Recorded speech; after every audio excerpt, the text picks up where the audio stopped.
আপনি প্রধান নির্বাচন কমিশনার হিসেবে চট করে একটা মন্তব্য করে দিলেন সংবিধানে পিআর এর কথা নাই। তাহলে এখন যে পদ্ধতি আছে এটা কি সংবিধানে আছে? এটাও তো নাই।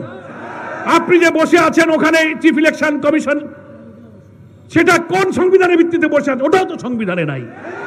আপনি যে আগামী 26 ফেব্রুয়ারিতে ইলেকশন করবেন সেটা কোন সংবিধানে আছে? আপনি যদি শেখ হাসিনার সংবিধান অনুযায়ী প্রতি 5 বছর পর পর নির্বাচনের বিধান মানতে চান, তো গত নির্বাচন হচ্ছে কত সালে? 24 সালে। 5 বছর পর হতে গেলে 29-এ হইতে হয়। তা আপনি 26-এ যে ইলেকশন করবেন সেটা কোন সংবিধানে আছে? ফলে সংবিধান এখানে আমাদের কাছে বড় কথা নয়। বড় কথা হচ্ছে 24 জুলাইয়ের গণ অভ্যুত্থানের যে গণ আকাঙ্ক্ষাকে আপনাকে ধারণ করতে হবে।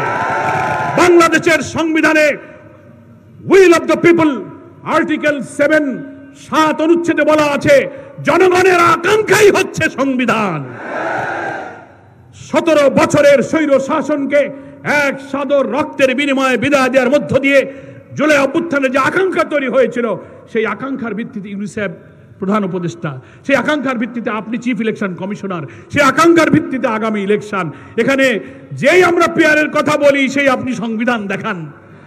সাহস থাকলে গণভোট দেন। জনগণের রায়ের প্রতি আমরা শ্রদ্ধা রাখি, আপনি সাহস থাকলে গণভোট দেন। তা না দেখে আপনি গায়ের জোরে ঠেলে নিয়ে চলে যাবেন। মনে রাখবেন, গায়ের জোরে দেশ শাসন করার দিন শেষ হয়ে গেছে। সেই বাংলাদেশ এখন আর সেই বাংলাদেশ নয়।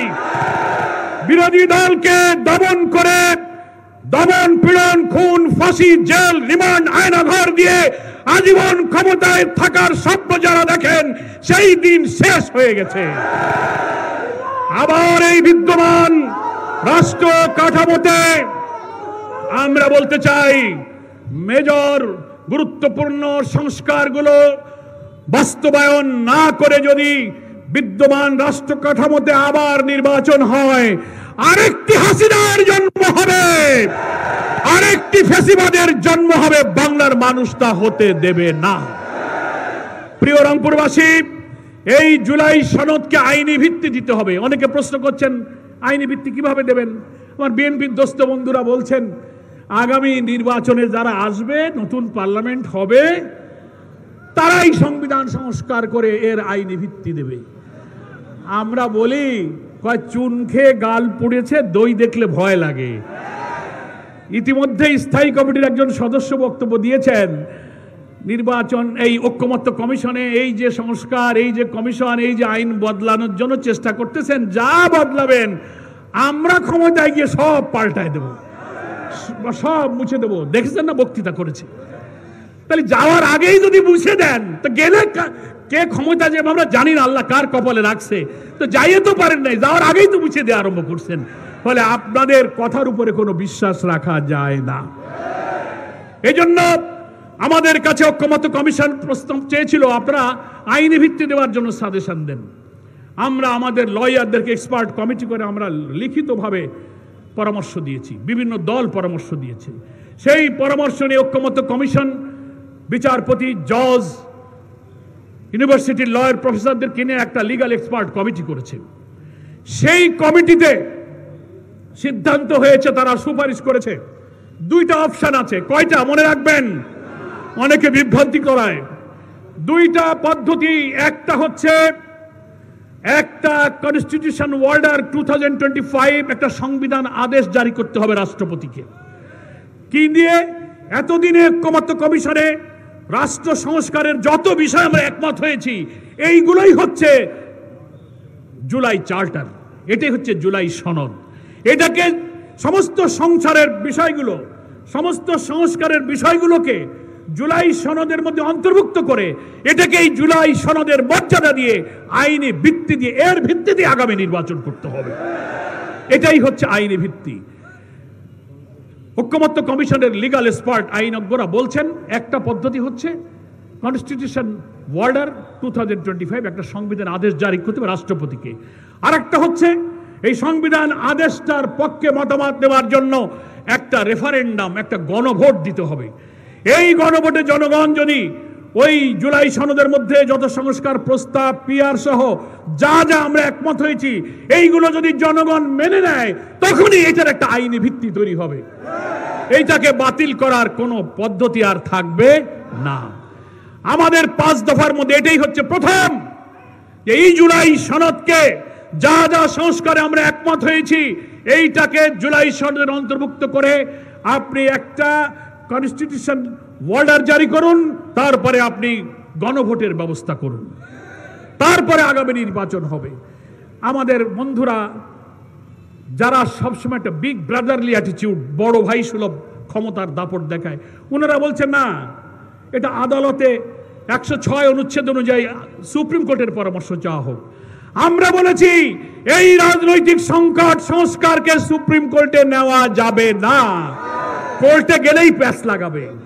শেখ হাসিনা সব কিছু কোর্টে নিয়ে আদালতের ঘাড়ে বন্দুক রেখে ফায়ার করেছে। পার্লামেন্টের আইন উনি সংসদে গিয়ে কেয়ারটেকার বাতিল করে দিল। সংসদে এই সংস্কারের বৈধতার জন্য পাঠানো যাবে না, এটাকে সংবিধান আদেশ দিয়ে এটাকে গণভোটে নিয়ে আইনি ভিত্তি দিতে হবে। আমার প্রিয় ভাইরা, ফলে আমরা অনেক প্রস্তাব দিয়েছিলাম। প্রেসিডেন্সিয়াল অর্ডিন্যান্স, 70-এর নির্বাচন যে লিগ্যাল ফ্রেমওয়ার্ক অর্ডারের ভিত্তিতে ছিল সেটা হতে পারে, কিন্তু এখন এক্সপার্টরা বলছেন যে না, এসব দরকার নাই, একটা সংবিধান আদেশ জারি হোক আর একটা গণভোটের ব্যবস্থা করা হোক। তখনও আমাদের বন্ধুরা বলতেছেন যে এটা এই নির্বাচনের আগে দরকার কি, আগামী পার্লামেন্ট আসুক। প্রধান উপদেষ্টার জুলাই ঘোষণার মধ্যে সেই দুর্বলতা, উনি লেভেল প্লেইং ফিল্ড রাখতে পারেননি। আমাদেরকে গোপন রেখে জুলাই ঘোষণার ড্রাফটকে আমাদের সকলের কাছে সাপ্লাই দেওয়া হয় নাই। জুলাই ঘোষণার 25 নম্বর অনুচ্ছেদে এই কথাটা উনি লিখে রেখেছেন যে আগামী নির্বাচিত সরকার এসে সেই সরকার যে সংস্কার করবে সেখানে এই জুলাই সনদগুলো তার তফসিলে অন্তর্ভুক্ত করা হবে। তাহলে বোঝা যায় যে এই জুলাই ঘোষণা ড্রাফট করার সময় বিএনপির সাথে পরামর্শ করেছেন, জামাতের সাথে পরামর্শ হয় নাই। এই জন্য জুলাই ঘোষণা শুনে বিএনপির বন্ধুরা খুব খুশি যে আমরা যা চাইছিলাম তাই তো হয়েছে। এখন বলতে পারতেছে, সেই জন্য বলে যে না, জুলাই ঘোষণায় বলা আছে পরবর্তী সরকার এটা করিবে। আরে বাবা, পরবর্তী সরকার যদি করিবে তো আমাদের 6 মাস এত কষ্ট করে কেন সংস্কারের কাজে খাটালেন? এত কমিশন, এত ঐক্যমত, এত মিটিং কেন? তাহলে কিছুই দরকার ছিল না। বোঝা যায় যে একটা দূরভিসন্ধি আপনাদের মাথার মধ্যে আছে। সেজন্য আমি বলি যে আমাদের আইনি ভিত্তি দিয়ে এই নির্বাচনের আগেই সংবিধান আদেশ, গণভোট সব সারতে হবে, তারপর ফেব্রুয়ারিতে আমরা নির্বাচন চাই। এখনো 5 মাস সময় আছে, এটা সম্ভব। এইগুলো বলে পরবর্তী পার্লামেন্টের জন্য এটা রাখা যাবে না।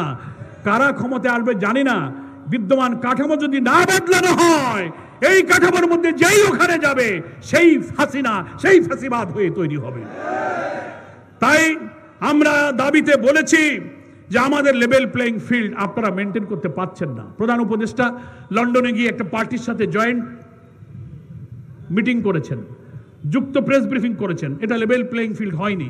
আপনি নির্বাচনের তারিখ ফেব্রুয়ারিতেই করেন, দেশে এসে সবাইকে নিয়ে ঘোষণা দিতে পারতেন, লন্ডনে বসে ঘোষণা দিয়েছেন, লেভেল প্লেইং ফিল্ড করতে পারেননি। প্রধান নির্বাচন কমিশনার বলতেছেন পিআর সংবিধানে নাই, এটা বলার অক্তিয়ার নাই। এটা বিএনপির সুরে আপনি কথা বলেছেন, তার অর্থ হলো আপনি লেভেল প্লেইং ফিল্ড রাখতে পারেন নাই। সেজন্য 5 দফার একটা অন্যতম দাবি আমাদের নির্বাচনের আগে মাঠের সমতা, লেভেল প্লেইং ফিল্ড। একটা দলকে যে অধিকার দেবেন, আমাকেও সে অধিকার দেবেন। কোন বিষয়ে কারোর সাথে যে পরামর্শ করবেন, আমার সাথেও সে পরামর্শ করবেন। That is called level playing field. আপনি তা করতে পারছেন না। তারপরে আমরা বলেছি, ওয়াদা করেছিলেন নির্বাচনের আগে মানবতা বিরোধী ঘৃণ্য অপরাধে যারা অপরাধী, হাজার হাজার লোককে যারা হত্যা করলো, লাশ আগুনে পোড়ালো, হেলিকপ্টার থেকে মানুষ হত্যা করলো, রংপুরের অকুতভয় মৃত্যু ভয়হীন জুলাই যোদ্ধা আবু সাইদকে যারা খুন করলো, যার আত্মদান দুনিয়াকে শিহরণ করে বিপ্লবের রক্ত জাগিয়ে দিয়েছে, এই অপরাধীদের নির্বাচনের আগে দৃশ্যমান বিচার শেষ করতে হবে। ফ্যাসিবাদকে যারা এই 17 বছর টিকিয়ে রেখেছিল 14 দল আর জাতীয় পার্টি, এরা যদি আওয়ামী লীগের সাথে না থাকতো, এরা এই স্বৈরাচারী হয়ে ওঠার সুযোগ পেত না, এই নির্বাচনের বৈধতা পেত না। ফলে আওয়ামী লীগ যে অপরাধী, জাতীয় পার্টি 14 দল মেনন ইনুরা একই অপরাধী। আমরা তাদের রাজনৈতিক কার্যক্রমকে স্থগিত করতে বলেছি, নিষিদ্ধ করতে বলেছি। এই 5 দফা দাবি মানতে হবে। অনেকে বলছেন ভাই আপনারা তো ঐক্যমত্য কমিশনের মিটিংয়ে যাচ্ছেন, তা আলোচনা তো শেষ হয়নি, এখন রাজপথে চলে গেলেন কেন? তাই চলে গেলাম কেন তো বোঝেন না? আপনি একটা জুলাই সনদ করবেন, ডিক্লারেশন করবেন, গোপনে ড্রাফট দিয়ে দেবেন বিএনপির কাছে, ও লেভেল প্লেইং ফিল্ড থাকে না। এইগুলো যত না করেন আমরা এখনো আলোচনার টেবিলে বসতে রাজি। আমরা নিরাশ নই, আমরা আলোচনায় যাব, কিন্তু আপনি নিরপেক্ষভাবে আমাদেরকে ডাকেন। জনগণের যে opinion, will of the people article 7-এ বলা হয়েছে, সেই জনমত যাচাই করে সেই সিদ্ধান্ত নেন। যেহেতু নিচ্ছেন না, যেহেতু কারো দ্বারা প্রভাবিত হচ্ছেন, যেহেতু রাজনৈতিক কোন শক্তির কাছে মাথা নত করছেন, সেই কারণে আমরা আন্দোলনে এসেছি। আপনি আমাদের ডাকেন, আমাদের আন্দোলন দরকার নেই, এগুলো মানলেই তো হলো। আমরাও তো ইলেকশন চাই। আমাদের আমিরে জামাত ডাক্তার শফিকুর রহমানই তো প্রথম বলেছিলেন যে ফেব্রুয়ারি হচ্ছে নির্বাচনের উপযুক্ত সময়। কি বলেছিলেন না? অনেকে আমাদের কথাকে ওনারা মিসপ্রোপাগান্ডা করে বলেন যে এই যে জামাত সব আর 5 দল 7 দল সব এখন কর্মসূচি দিচ্ছে, এরা নির্বাচন চায় না, এরা নির্বাচন পিছাতে চায় না। আমি সাংবাদিক বন্ধুদের বললাম আমরা নির্বাচন চাই এবং ফেব্রুয়ারিতেই আমরা চাই, কিন্তু আমাদের এই সংস্কার, এই জুলাই সনদের আইনি ভিত্তি, এই বিচার, এই লেভেল প্লেইং ফিল্ড এবং ফ্যাসিবাদের দোসরদের কার্যক্রমকে নিষিদ্ধ করার মধ্য দিয়ে আমরা এই ফেব্রুয়ারি নির্বাচনে যাব। আজকে তো মিছিল করবেন আপনারা, নাকি বলেন? মিছিলে যদি আপনারা সবাই থাকেন তাহলে আমিও থাকবো।